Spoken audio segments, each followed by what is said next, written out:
Hi, this is Eric Martin with Board Game Geek. I'm here with Julian Resler from Petard Troll, looking at Dark Souls, the card game, from Steamforged Games, and you're distributing the game in France, I believe?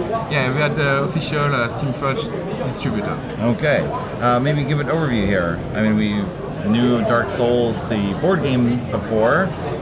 Now we're in the same world, but different? Yeah, a really different way of working. You can't compare exactly board game to a card game. So as card game have specific way of working, okay, they use it to make a game really different, but have a high respect of the game, of the video game universe. Okay.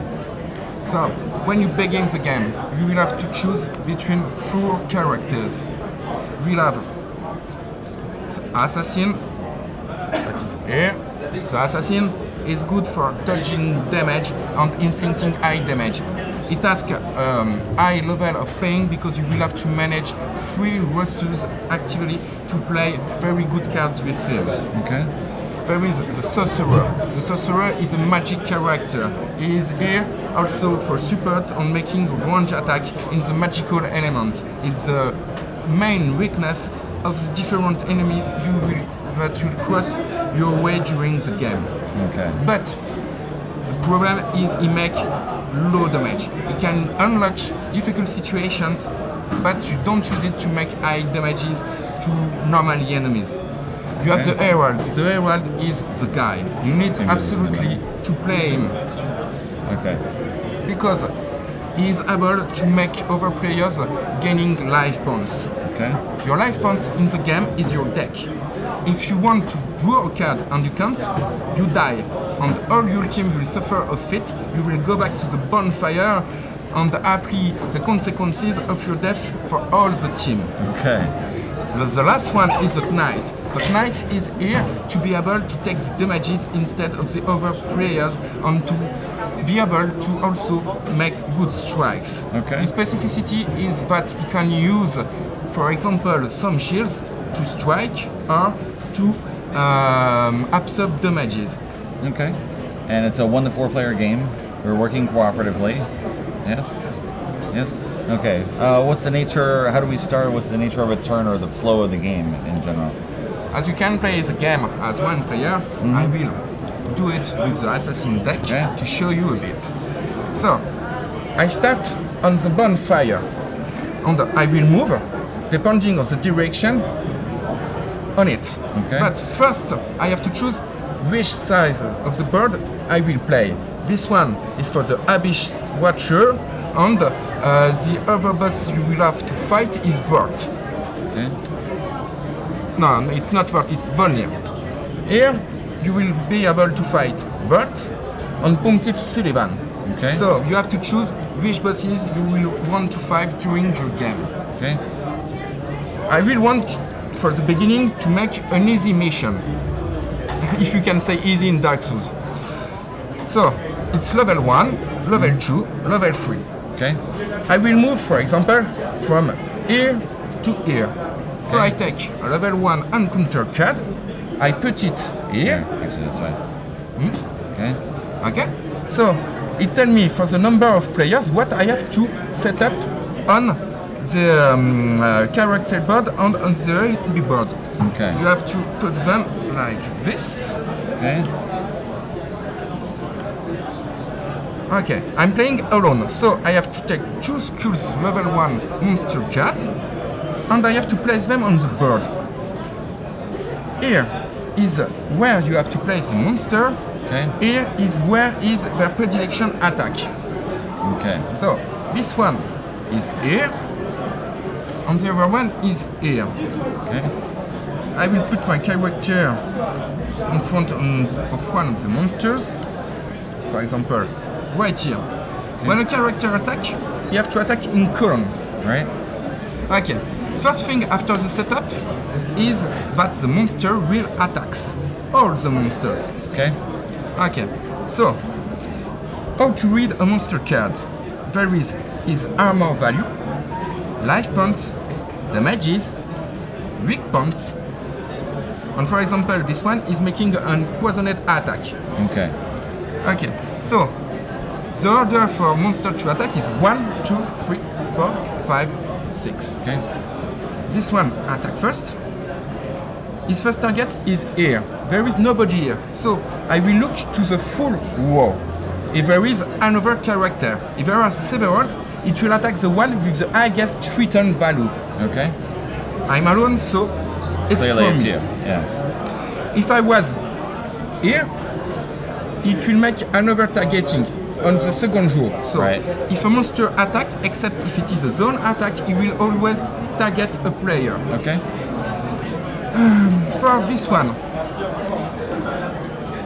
at the beginning of the encounter, I shuffle my deck and I drew 6 cards. If you have no weapon, you are allowed to take your cards back to your Right. deck and shuffle another and draw another hand. Okay. So it's not my case. This monster attack me. He makes 2 damages points. I will use a Rosus card to play my target shield. I use this one. This one allows me to take 2 to absorb 2 damages. Okay. And I take the card back to my hand. Okay. If I would have played this one, I would have dodged all the damages And thrown for it the away. same cost, but I would have to discard the card. Okay. So take it back to my hand. And so each player is going to have a hand with stamina and different effects, and you're going to burn through your stamina. You're in going order to burn your stamina to effects. pay the cost for the cards, but for example, some cards have higher effects if you spend more stamina, but don't forget that you will draw back cards, and if your deck is empty, you're dead. So you have to manage Right. your resources while defending and attacking, and to show the different places that characters are using to make a strategy. Okay. Okay. This one attack me. I have no other way of defenses to play in my hand, so I will suffer all the 3 damage and I will be poisoned. I play the poison token on my character and I will discard from my deck or hand the number of cards that he make in damages. 1, 2, 3. Okay. All the monsters did attack, it's the end of the monster turn. I take cards to have 6 in my hands, and it will be my turn to attack.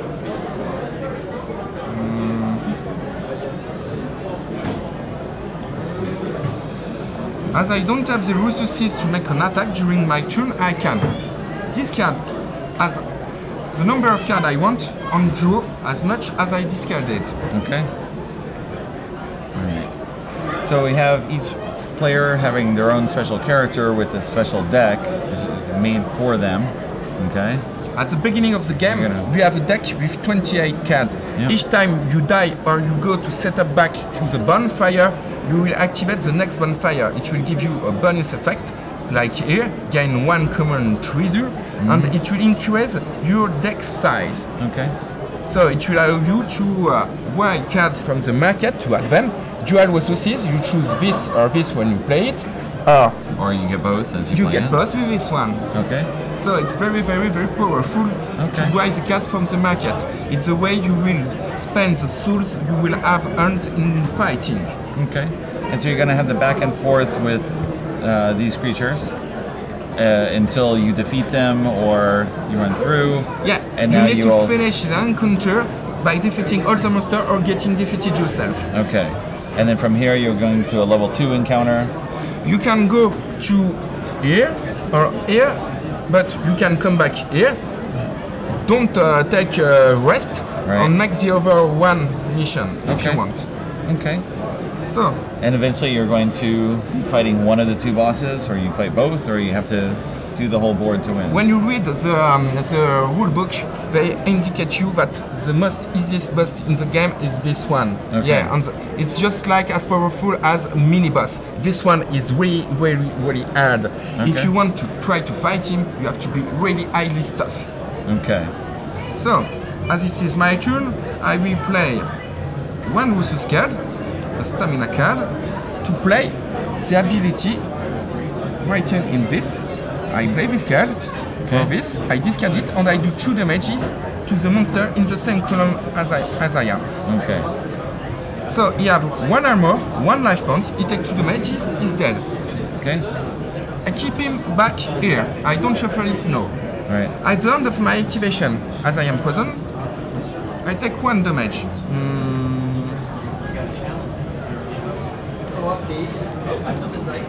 Okay, better like this. And it's now the monster turn. Okay. He makes an attack on me again, for 2. and now you're going to be able to move and get the same column and be able to attack as well. So I will show So I'm trying how to do a you little can make here. Okay. a dodge. Okay.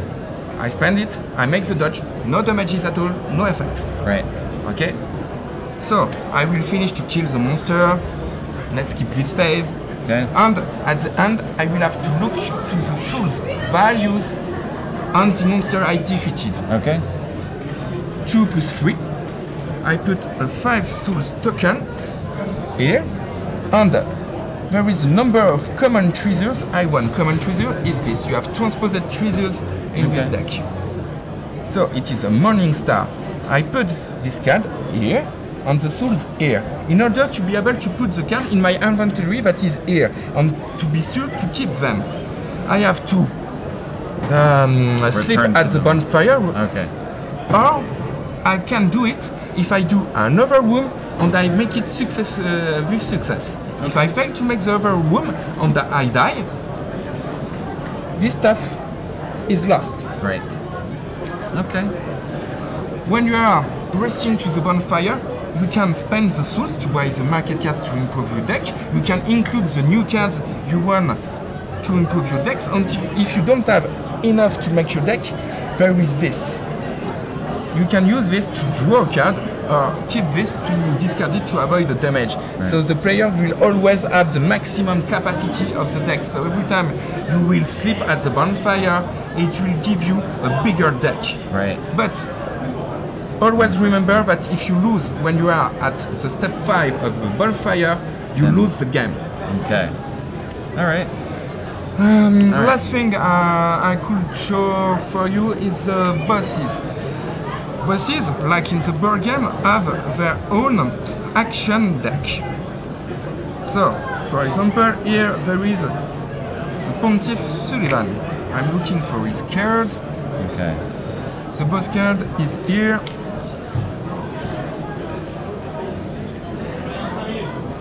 Okay, so the boss begin here on the board.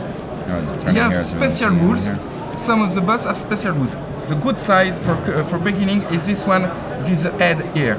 Okay. So you can see for one player you have 12 life points and 1 damages. Each time he will make an attack, you will reveal the card, apply where he is attacking, he will move, and you will have a new weak point for him. Every weapon have a different type of making damages to monster. This one is a magical type, for example. If you manage to kill him, you set him on the other side, here is his clone. He will continue to use the attack cards. You have to defeat him, and once you're done, you will report the damage you make on him and the Pontiff Sullivan and have to fight him again. Second time the column, third time Pontiff Sullivan, and if you have still cards in your deck, you won. Last time, I lost. Okay. All right. There you go. Thank you very much for the overview. That's a lot to go through in terms of relentless attacks. Again, there you go. Bye-bye. Thank you very much.